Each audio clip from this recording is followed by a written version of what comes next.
If you take a close look at the sidewalks, bus stops or markets in any Indian village or city, you will not miss the shiny, tiny colorful pieces of plastic lying everywhere. These are discarded pouches of gutka, pan masala or their variants, one of the most common pieces of litter found in India. Did you know that the sale of gutkas is banned in India? Gutka is a smokeless tobacco product. It is a processed, granular product which is a mix of areca nut, slaked lime, catechu, flavoring and tobacco. It is placed between the cheek and the gum and is highly addictive. Research shows over 4,000 chemicals are present in gutka, including known carcinogens. Tobacco-free version of gutka is called the pan masala. India has a long history of chewing betel quid or pan made from betel leaves, areca nut, slaked lime and flavorings. But in the 1980s, the areca nut industry teamed up with the tobacco industry and transformed this age-old practice by creating a ready-made version. The gutka packed in attractive, tiny plastic sachets, cheap, pocket-sized, colorful and aggressively marketed. Its consumption rapidly spread across the states. Consumption of gutka is strongly linked to mouth cancer, oral submucous fibrosis and other serious conditions. By 2011, the health burden was undeniable. As a result, any food containing tobacco and nicotine was prohibited by FSSAI.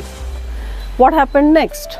Interestingly, because the ban applies to food products, manufacturers exploited this loophole and began selling a supari mix pouch, sold in various forms including pan masala and a separate tobacco pouch popular as khani or zarda.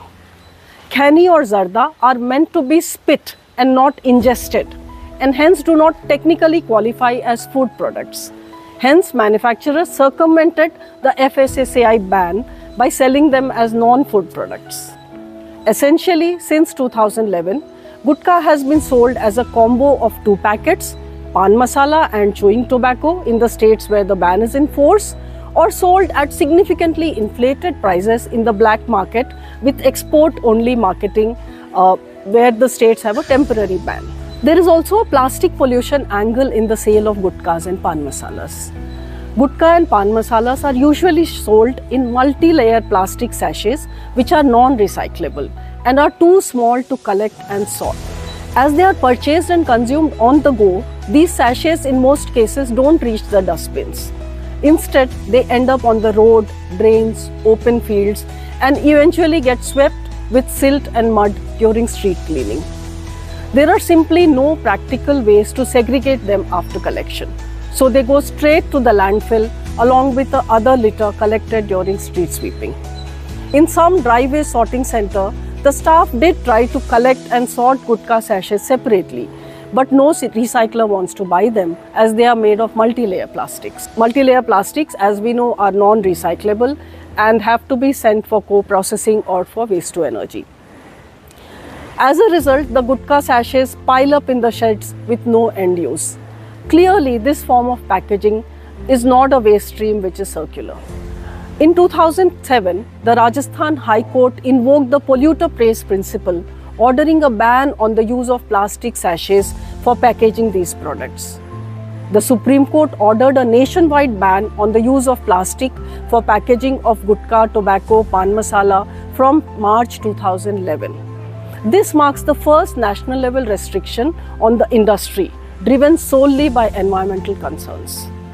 In fact, the Plastic Waste Management Rules of 2011 and 2016 released by MOEFCC prohibit the sale of gutka, tobacco and pan masala in plastic sachets.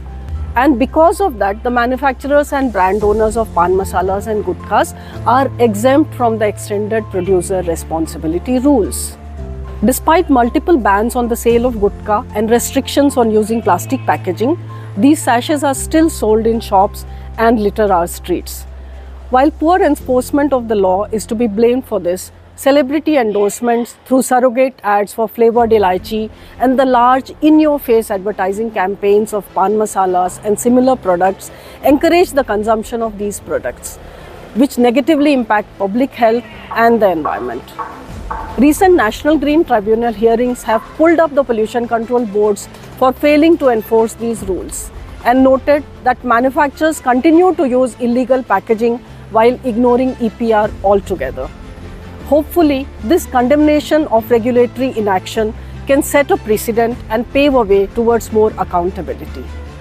Until we address the multiple challenges of bans without enforcement, promotion without accountability, and littering without sensitivity, gutka and pan masala sachets will continue to deface our street, choke our stormwater drains, pollute our land, water and air, and cause irreparable damage to human health.